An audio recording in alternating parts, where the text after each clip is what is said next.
Coucou tout le monde, bienvenue dans cette nouvelle vidéo. J'espère que vous allez bien, moi ça va très bien. Alors pour cette nouvelle histoire, je vais vous raconter une story time sorcellerie. Mais juste avant de commencer cette nouvelle histoire, n'oubliez pas de vous abonner à ma chaîne et de liker cette vidéo afin que l'algorithme de YouTube donne plus de visibilité à ma chaîne. Je vous en remercie. Donc sans plus attendre, le début de l'histoire. Donc cette histoire se passe où? Cette histoire se passe en France, et plus exactement à Marseille. Et la personne qui nous raconte cette histoire s'appelle Soukaina. Donc Soukaina nous dit que quand elle était au lycée, elle a rencontré un camarade de classe qui lui a directement tapé dans l'œil. Et c'était vraiment réciproque, pour lui aussi, elle lui avait tapé dans l'œil. Donc tous les deux très vite, ils ont commencé à se parler, s'envoyer des messages, se voir en dehors des cours. Et ils se sont très vite mis en couple. Puis ensuite, chacun a été faire ses études de son côté dans une faculté différente. Et ensuite, à la fin de leurs études, ils se sont tous les deux retrouvés et se sont remis en couple. Mais sauf que leur amour, il était vraiment très fort. Et donc, ce jeune homme qui s'appelle Mounir va dire à Soukaina, écoute, tu sais quoi, je vais te présenter à ma mère, comme ça on fait les présentations, comme ça on pourra organiser un mariage. Parce que pour moi, tu es la femme parfaite, tu es gentille, tu es drôle, tu es respectueuse, tu es une fille de bonne famille et tu as de bonnes valeurs. Donc pour moi, je sais très bien que tu es la femme de ma vie et je veux t'épouser, mais avant cela, il faut que je te présente à ma mère. Donc elle, Soukaina, elle était très contente, elle était heureuse, elle était aux anges et elle a accepté. Donc tous les deux, ils ont organisé ce fameux jour, donc ils ont organisé le jour de la rencontre. Et il faut savoir que Mounir est d'origine marocaine et que Soukaina est d'origine algérienne. Donc le jour de la rencontre arrive et Soukaina nous dit que quand elle a rencontré sa belle-mère pour la première fois, elle l'a trouvée très froide, très distante. Elle était vraiment distante envers elle. Elle la calculait pas trop, elle la regardait de travers, comme si elle n'était pas contente de la voir comme belle-fille. Et durant tout le repas, la belle-mère de Soukaina ne lui a pas adressé un seul mot. La pauvre Soukaina, elle faisait des efforts, elle restait souriante, elle essayait de parler avec sa belle-mère, mais dès qu'elle essayait de parler avec sa belle-mère, elle tournait la tête, elle faisait genre, elle n'avait pas vu quoi. Puis le repas se termine et Mounir et Soukaina rentrent chez eux. Et sur le chemin du retour, y a Soukaina qui va dire à Mounir, je comprends pas, ta mère elle a un problème, qu'est-ce qu'elle a, elle m'aime pas, j'ai fait quelque chose de mal. Et là Mounir il va lui dire, mais non, t'as rien fait de mal, mais c'est juste que voilà, nous on est des Marocains, toi t'es algérienne, et ma mère, elle voulait que j'épouse une Marocaine. Elle veut que j'épouse seulement une Marocaine et pas d'autres pays du Maghreb, juste une Marocaine. Mais sauf que la vie on a fait autrement et moi je suis bien avec toi et c'est toi que je vais épouser. Mais t'inquiète pas, avec le temps, Inch'Allah, ça va le faire, je vais lui parler. T'inquiète pas, Inch'Allah, normalement ça va se calmer entre vous. Je vais parler à ma mère et Inch'Allah, son comportement envers toi, Inch'Allah, il va changer. T'inquiète pas, je vais la m'adouer, je vais lui dire que même, voilà, si t'es pas marocaine, c'est pas grave, que tu es une fille de bonne famille, tu es une fille respectueuse, que tu es une fille bien. Et que même si t'es pas marocaine, c'est pas grave quoi, t'inquiète pas, je vais lui expliquer, mais je vais faire en sorte que son comportement envers toi change. Quelques jours plus tard, Mounir s'est disputé avec sa mère. Il s'est disputé avec sa mère parce que sa mère ne voulait pas de ce mariage. Et pendant la dispute, la mère de Mounir lui a dit « Mais de toute façon, ta femme, elle, l'algérienne, elle est seulement de passage. » Donc à ce moment-là, Mounir il a pas trop compris. Et après la dispute, il est rentré chez lui. Puis, quelques semaines après cette dispute, a eu lieu les préparatifs du mariage. Sauf que la belle-mère de Soukaina n'a pas été présente à ces préparatifs de mariage. Dès que la belle-mère de Soukaina entendait que son fils achetait des cadeaux à sa future femme, elle lui faisait des scènes, elle lui hurlait dessus, elle jurait de toute son âme que Soukaina allait être seulement de passage. Elle lui disait mais pourquoi tu lui fais des cadeaux? Pourquoi tu lui fais des cadeaux? Elle est même pas marocaine, moi je ne veux pas d'elle, je veux pas que ce soit ma belle-fille, je veux pas que tu l'épouses, écoute-moi mon fils, épouse une marocaine, t'inquiète pas, ce sera 100 fois mieux une marocaine, au moins voilà, vous avez la même culture, voilà, elle a aucune culture, je veux pas que tu l'épouses, je veux pas que tu lui fasses des cadeaux et tout ça. Donc ça partait tout le temps en vrille, il y avait tout le temps des disputes. Et à chaque fois que Soukaina allait rendre visite à sa belle-mère, et ben la pauvre Soukaina, sa belle-mère lui criait dessus, elle lui parlait très très mal, elle la calculait pas, elle lui disait moi je veux pas de toi, t'es pas marocaine, etc. etc.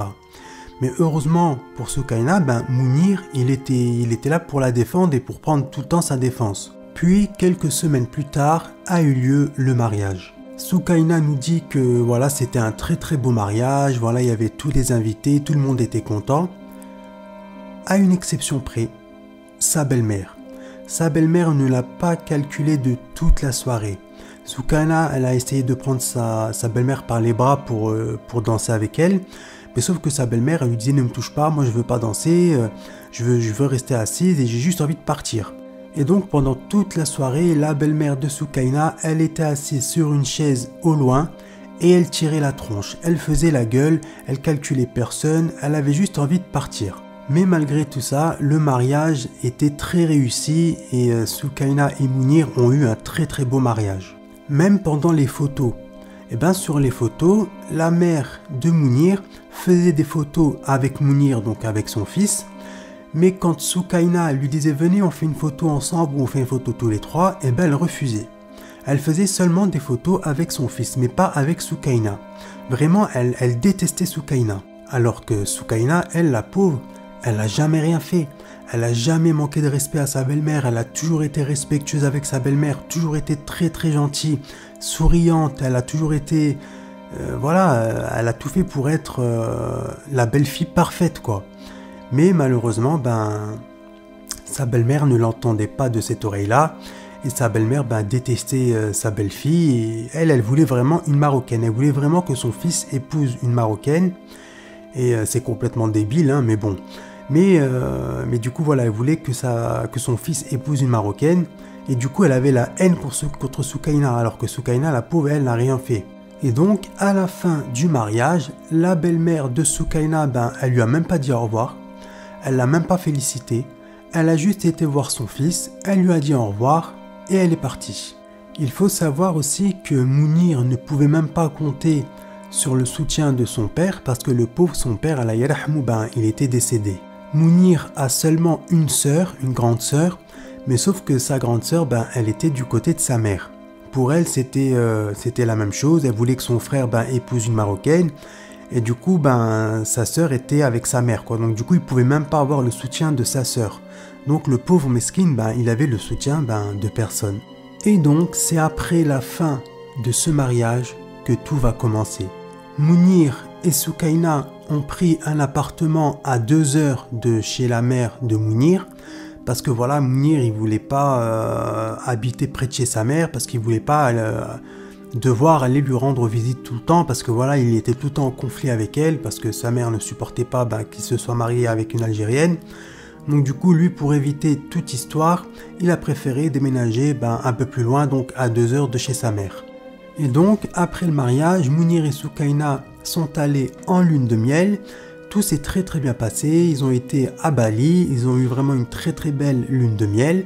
Et il faut savoir que quand ils sont partis en lune de miel, Mounir a donné les clés de chez lui à sa mère, afin que sa mère puisse s'occuper du chat de Mounir et Soukaina, parce qu'ils avaient un chat.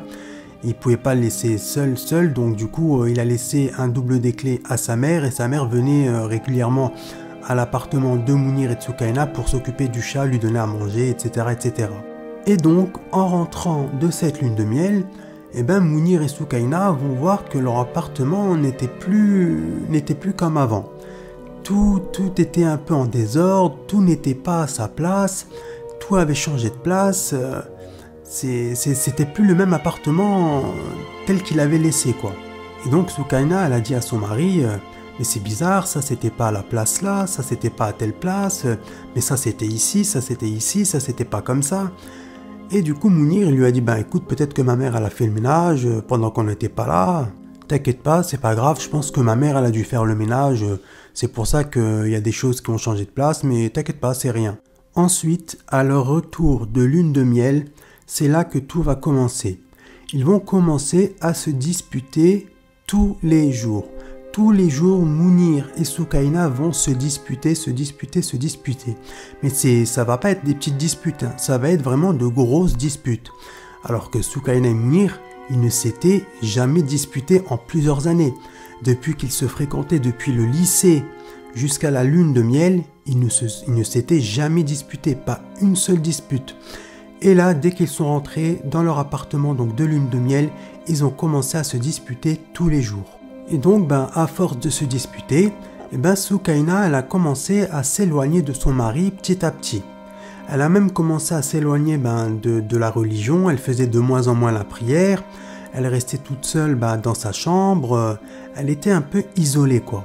Il y avait des moments où son mari, Mounir, venait la voir pour s'excuser, pour la prendre dans ses bras et tout ça, mais ça durait que quelques heures, pendant quelques heures ils se rabibochaient, et ensuite rebelote, ils se disputaient pour rien. Et tellement que Mounir en avait marre de ces disputes, qu'est-ce qu'il faisait? Tout simplement, il prenait 2-3 affaires, il prenait sa voiture et il allait chez sa mère. Il passait quelques jours chez sa mère, ensuite il revenait chez sa femme voir sa femme, il se rabibochait avec sa femme, puis se disputait de nouveau avec sa femme, puis il retournait chez sa mère, etc. etc. C'était tout le temps comme ça. Ça a duré comme ça pendant 5 mois. Pendant 5 mois, Mounir n'arrêtait pas de faire des allers-retours chez sa mère. Et dès qu'il allait voir sa mère, sa mère, elle lui disait « Mon fils, quitte-la cette Algérienne, quitte-la, marie-toi avec une Marocaine, tu vas voir, tu seras heureux, tu seras beaucoup mieux. Regarde, vous n'arrêtez pas de vous disputer, c'est pas une fille pour toi, c'est pas une fille bien. Mon fils, écoute-moi, je suis ta mère, moi je veux juste ton bien. Donc s'il te plaît, divorce-la, quoi, divorce d'elle. » Mais Mounir, lui, il voulait pas parce qu'il aimait sa femme. Et du coup, il disait à sa mère « Non, maman, écoute, s'il te plaît, arrête, moi j'aime ma femme et je veux pas divorcer. » Et quand il a dit ça à sa mère, elle a commencé à rigoler et elle lui a dit « Tu vas voir, parle pas comme ça parce que tu vas voir, ça peut arriver très très vite et je sens que vous allez divorcer très très vite. » Et Mounir, il a dit à sa mère « Mais non, pas du tout maman, dis pas des choses comme ça, on va pas divorcer et tout ça. » Et sa mère, elle a regardé avec un sourire, elle lui dit « Tu verras mon fils, tu verras, je sais ce que je dis, vous allez bientôt divorcer. » Et donc quand Mounir venait dans l'appartement où il vivait avec sa femme, et que quand il se rabibochait avec sa femme, tous les deux ils comprenaient pas. Ils comprenaient pas pourquoi ils se disputaient autant.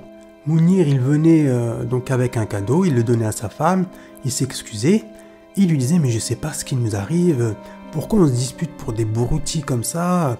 Toi et moi on s'était jamais disputé depuis le lycée, je comprends pas qu'est-ce qui se passe, il y a quelque chose, je comprends pas, mais on s'était jamais disputé. » Et même elle comprenait pas, elle lui disait « Mais moi non plus je comprends pas, de base toi et moi on s'aime, on se dispute jamais, je sais pas, je comprends pas. » Puis petit à petit, la pauvre Soukaina, elle va commencer à manger de moins en moins, elle va commencer à ne plus s'alimenter. Donc son mari va lui dire « Mais pourquoi tu manges plus, tu commences à perdre du poids et tout ça ?» Et elle va lui dire « Je sais pas, j'ai pas d'appétit, j'arrive pas à manger, c'est comme s'il y avait une grosse boule dans la gorge, mais j'arrive pas à avaler, j'arrive pas à manger, c'est plus fort que moi, je sais pas. » Ensuite, Soukaina, la pauvre, elle va commencer à avoir des pertes de sang. Elle va avoir des pertes de sang comme si elle avait ses menstruations, mais sauf que c'était pas la semaine de ses menstruations, quoi. C'était 2 semaines avant ou voire 2 semaines après. Donc elle avait des pertes de sang intenses. Donc elle a été voir un médecin, et le médecin lui a fait un diagnostic et tout ça, il lui a dit « Ne vous inquiétez pas, c'est rien, vous êtes en état de stress et tout ça, avec tout ce qui vous arrive et tout ça. » Parce que Soukaina, elle avait tout expliqué au médecin, toutes les disputes et tout ça. Et donc il lui a dit « Ne vous inquiétez pas, c'est normal, c'est le stress, les disputes, les angoisses et tout ça, mais ne vous inquiétez pas, ça va aller mieux. » Et donc ça a duré comme ça pendant 3 mois et demi. Pendant 3 mois et demi, la pauvre Soukaina, elle avait des pertes de sang très intenses. Soukaina nous dit aussi que ces pertes de sang-là, avait une odeur vraiment nauséabonde. Ça avait une odeur, c'était très très fort, ça puait quoi. Ça avait pas l'odeur des menstruations, voilà. Ça avait pas une odeur qu'elle connaissait. C'était une odeur qu'elle ne connaissait pas, mais c'était une odeur nauséabonde, mais vraiment très très forte. Et à chaque fois qu'elle sentait cette odeur, elle avait envie de vomir. Et surtout, dès qu'elle avait ces pertes-là, ça lui faisait très très mal. Un peu comme quand elle avait ses menstruations, mais fois 10 quoi. Ensuite, un jour, alors qu'elle était dans la salle de bain un matin en train de se brosser les cheveux, elle va remarquer qu'elle perdait beaucoup de cheveux. Il y avait beaucoup de cheveux sur la brosse. Donc elle repassait un coup avec ses doigts pour voir si elle perdait ses cheveux. Et là, elle va voir qu'elle avait une touffe de cheveux dans la main quoi. Et donc elle va brosser ses cheveux avec ses deux mains. Et là, elle va voir qu'elle avait des pertes de cheveux, qu'elle avait plein de cheveux qui étaient en train de tomber.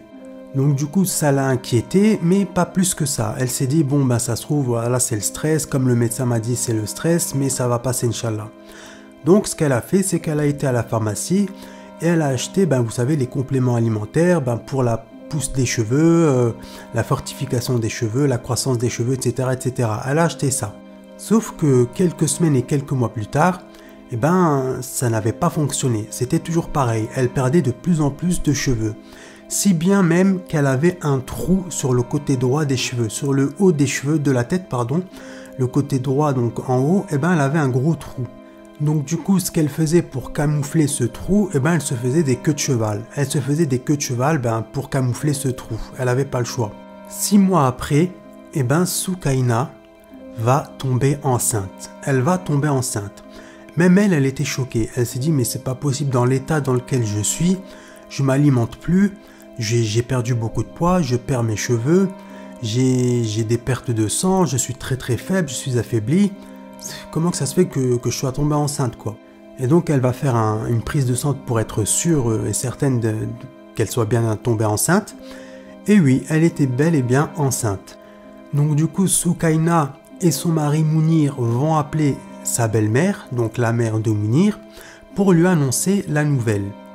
Mais sauf que quand ils lui ont annoncé la nouvelle, la belle-mère, elle n'était pas contente.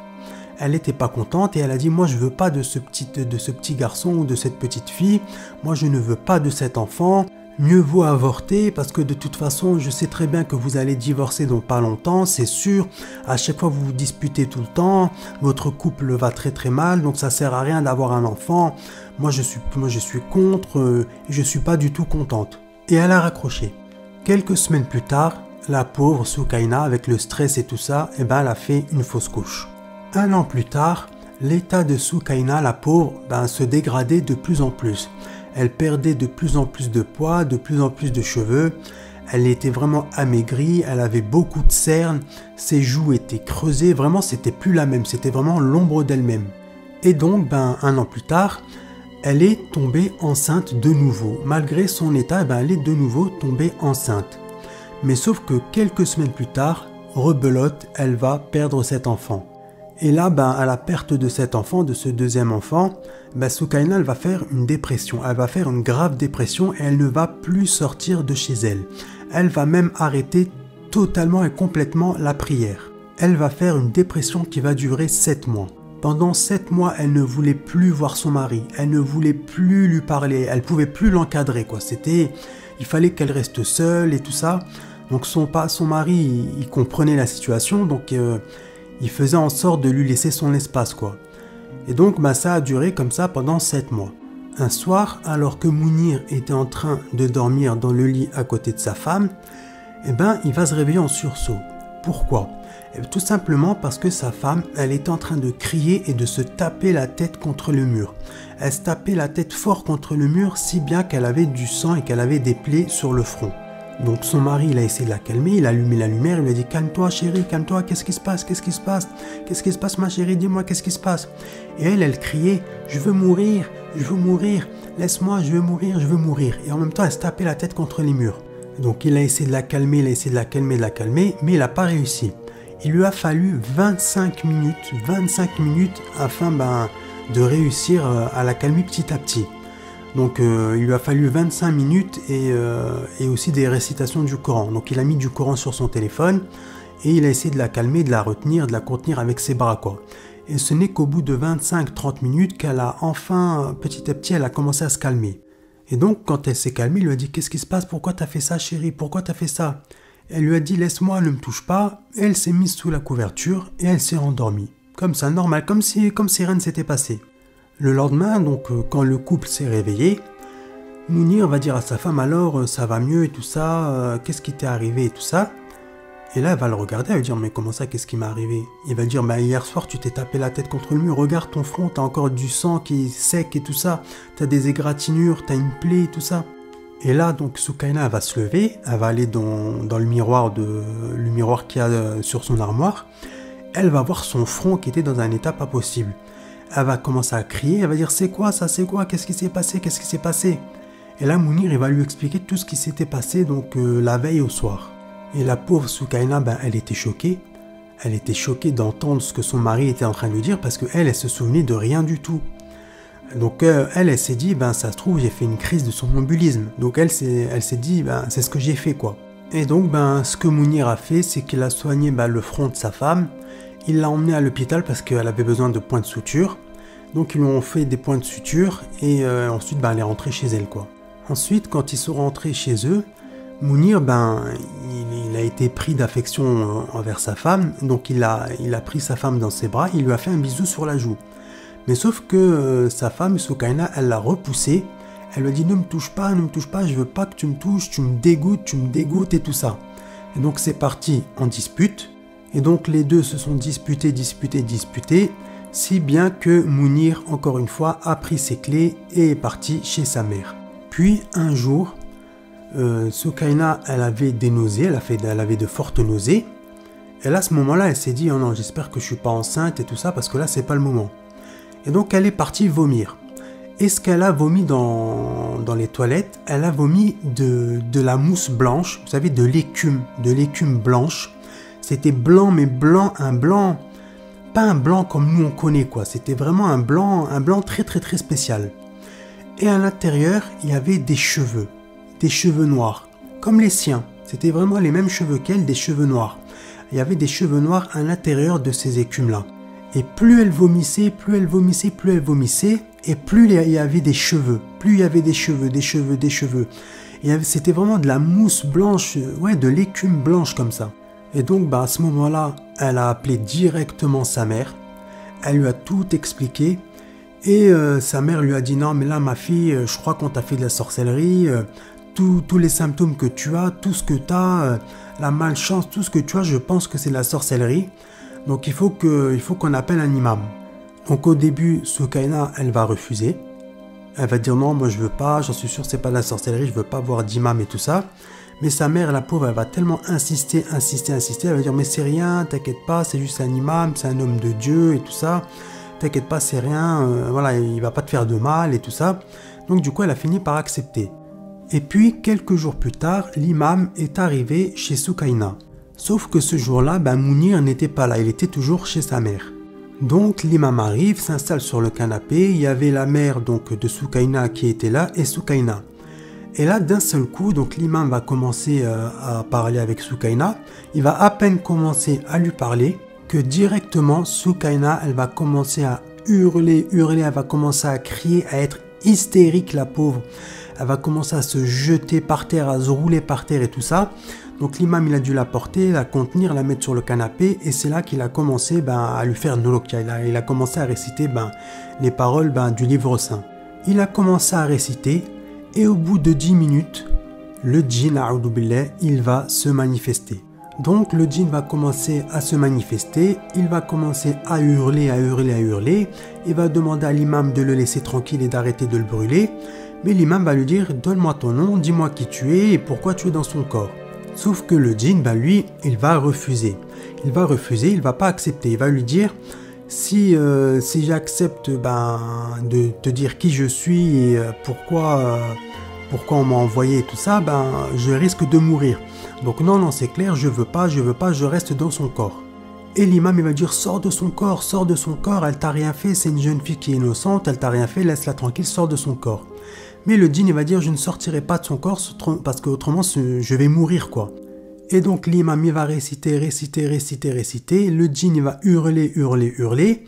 Mais le djinn, il va persister, quoi. Il va, malgré que l'imam est en train de le brûler avec les paroles du Coran, il va résister. Il va dire « Non, je quitterai pas son corps. » Et ça a duré comme ça pendant 2h30. Pendant 2h30, le pauvre l'imam, il a récité, mais le djinn, il voulait pas sortir. Jusqu'au moment où les paroles du livre saint Allahu Akbar étaient beaucoup trop fortes pour lui. Et donc il a accepté et il va tout raconter à l'imam. Il va lui dire son nom et il va lui dire qui l'a envoyé. Donc l'imam va lui dire qui c'est qui t'a envoyé, posséder le corps de cette jeune fille, dis-moi tout. Et là le djinn il va lui dire c'est sa belle-mère qui m'a envoyé afin de la rendre folle et afin de la rendre stérile quoi.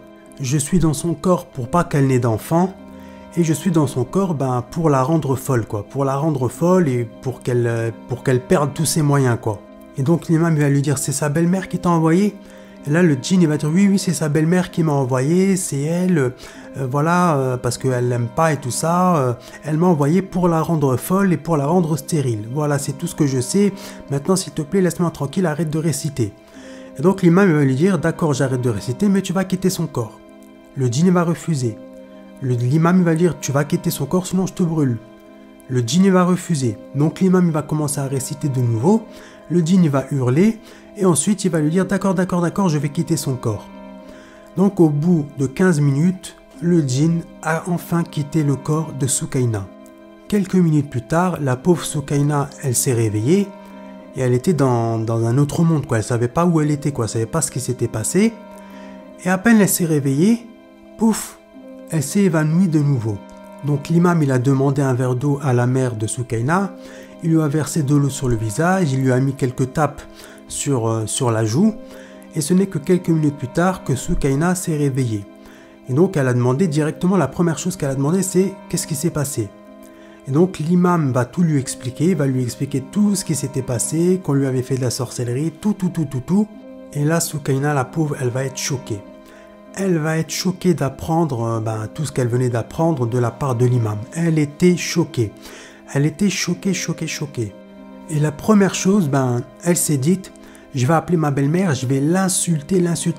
Comment ça m'a fait de la sorcellerie, elle m'a rendu folle. C'est à cause d'elle que je suis dans cet état-là, que je suis toute maigre, toute creusée, que j'ai des cernes, que je perds mes cheveux, que j'ai perdu 2 enfants, tout ça c'est à cause d'elle, je vais l'insulter, elle va voir, je vais la frapper, tout ça. L'imam il a dit non ma fille, tout ça sert à rien. Dieu va lui régler son compte, Dieu va s'occuper d'elle, donc ça sert à rien. Ne te mêle pas de ça, t'inquiète pas. Donne-moi son numéro, moi je suis un homme de Dieu, moi je vais l'appeler, je vais tout lui expliquer, je vais lui dire que ce qu'elle a fait c'était pas bien, que c'était haram, et je vais lui faire un rappel, et t'inquiète pas, normalement ça va la secouer ce que je vais lui dire. Donc du coup, Soukaina, elle lui a donné le numéro de sa belle-mère et l'imam, il a contacté. La belle-mère de Soukaina a décroché et l'imam, il lui a fait un rappel. Il lui a dit, voilà, on sait que vous avez fait de la sorcellerie à votre belle-fille. Au début, elle va commencer à nier, elle va commencer à crier, à dire, mais non, moi, j'ai pas fait de la sorcellerie, ça va pas la tête, vous êtes qui pour m'accuser, moi et tout ça. L'imam, il va dire, moi, je suis un imam. Là, je viens de faire une séance d'exorcisme à votre belle-fille. Le djinn s'est manifesté et il a dit que c'était vous. Ça sert à rien.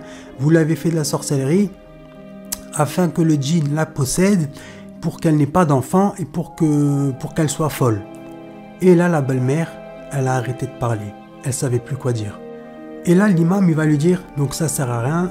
On sait que c'est vous. Tout le monde sait que c'est vous. Mais ce que vous avez fait, c'est un très très grand péché. À votre place, moi je ferai vraiment un repentir sincère parce que là ce que vous avez fait c'est très très grave. Et donc il lui a fait un rappel comme ça a duré pendant à peu près 5-10 minutes, il a eu une conversation avec sa belle-mère pendant 5-10 minutes donc au téléphone, avec la belle-mère de Soukaina pardon, pendant 5-10 minutes au téléphone et il lui a fait un rappel, un long rappel et donc à la fin la belle-mère de Soukaina lui a dit ok pas de problème je recommencerai plus et elle a raccroché. Et le lendemain, en apprenant tout ce qui s'était passé, Mounir est revenu voir sa femme, il est revenu chez lui, il l'a prise dans ses bras, il s'est excusé, il lui a dit « je suis désolé pour ce que ma mère t'a fait » et tout ça, il s'est excusé. Mais Soukaina, avec tout ce qui s'était passé, la pauvre, elle l'aimait plus. Donc lui il pleurait, il lui a dit voilà, viens on se remet ensemble et tout ça. Maintenant on sait c'était quoi le problème, maintenant tu vas te faire guérir, l'imam il va te faire des séances de ruqya quotidiennes et tout ça, jusqu'à ce que tu n'aies plus rien. Et voilà, maintenant nous ça va aller mieux et tout ça. Mais sauf que pour Soukaina, ben, ça l'avait tellement marqué tout ce qui s'était passé au fil de tout ce temps-là, hein, depuis les toutes premières disputes après leur lune de miel, ça l'avait tellement marqué que du coup elle voulait plus du tout avoir de relation avec Mounir. Pour elle c'était terminé, elle ne l'aimait plus, donc elle lui a dit bah écoute, ce qu'on va faire c'est qu'on va divorcer parce que moi je ne t'aime plus. En plus ce que ta mère m'a fait, ça m'a choqué, ça m'a traumatisé. Donc je suis désolé mais moi je ne t'aime plus, fais ta vie, moi je vais faire ma vie. Voilà, fais ce que ta mère voulait depuis le début, va épouser une Marocaine, voilà, mais moi je suis désolé, mais moi je ne t'aime plus et ce que ta mère m'a fait, je l'oublierai jamais et ça m'a tellement choqué que je peux plus rester avec toi, je suis désolé. Donc lui il a pleuré, il l'a supplié, mais elle était sûre de son choix, elle savait ce qu'elle voulait, donc du coup, ben, quelques semaines plus tard, ils ont divorcé. Et quelques semaines plus tard, après cette histoire-là, la mère de Mounir, elle a commencé à faire la prière. Donc, ce qui veut dire que le rappel que cet imam lui a fait, a fonctionné, alhamdoulilah. Après, c'est Dieu qui va s'en occuper, hein, c'est Dieu qui va décider soit de lui pardonner, soit non. Voilà. Mais en tout cas, elle a commencé à faire la prière, donc je pense qu'elle a commencé à faire un repentir sincère, enfin, je l'espère pour elle. Mais en tout cas, elle a commencé à faire la prière. Donc je pense que ce que lui a dit l'imam, ça lui a travaillé dans le cerveau. Et donc, à l'heure où je vous parle, Mounir n'est toujours pas marié. Mais par contre, Soukaina, elle est mariée et elle a un enfant. Et elle est très heureuse comme ça. Bien évidemment, ce qu'elle a vécu, ça l'a traumatisée et ça la traumatisera à vie. Mais voilà, elle est très heureuse dans sa vie, elle aime son mari, elle est très heureuse avec lui, elle a un enfant qu'elle aime plus que tout, c'est toute sa vie, c'est la prunelle de ses yeux. Et donc voilà, elle est très heureuse dans sa vie, elle a plus jamais eu aucune nouvelle de Mounir. Et donc voilà quoi, lui Mounir, il est toujours célibataire. Donc je pense que cette histoire, le pauvre lui aussi, ça l'aura marqué. Mais voilà, c'est la vie quoi. En tout cas, que Dieu les bénisse tous les deux. Donc voilà, c'est la fin de cette vidéo. J'espère que cette histoire vous aura plu. Si c'est le cas, n'oubliez pas de liker cette vidéo, de partager cette vidéo et de vous abonner à ma chaîne afin que l'algorithme de YouTube donne beaucoup plus de visibilité à ma chaîne. Je vous en remercie. N'oubliez pas de laisser aussi un petit commentaire afin de me dire ce que vous en avez pensé, si vous avez aimé l'histoire ou non. Quant à moi, je vous dis à la prochaine vidéo. Je vous remercie d'avoir suivi cette vidéo jusqu'à la fin. Et quant à vous, je vous dis prenez soin de vous. Salut!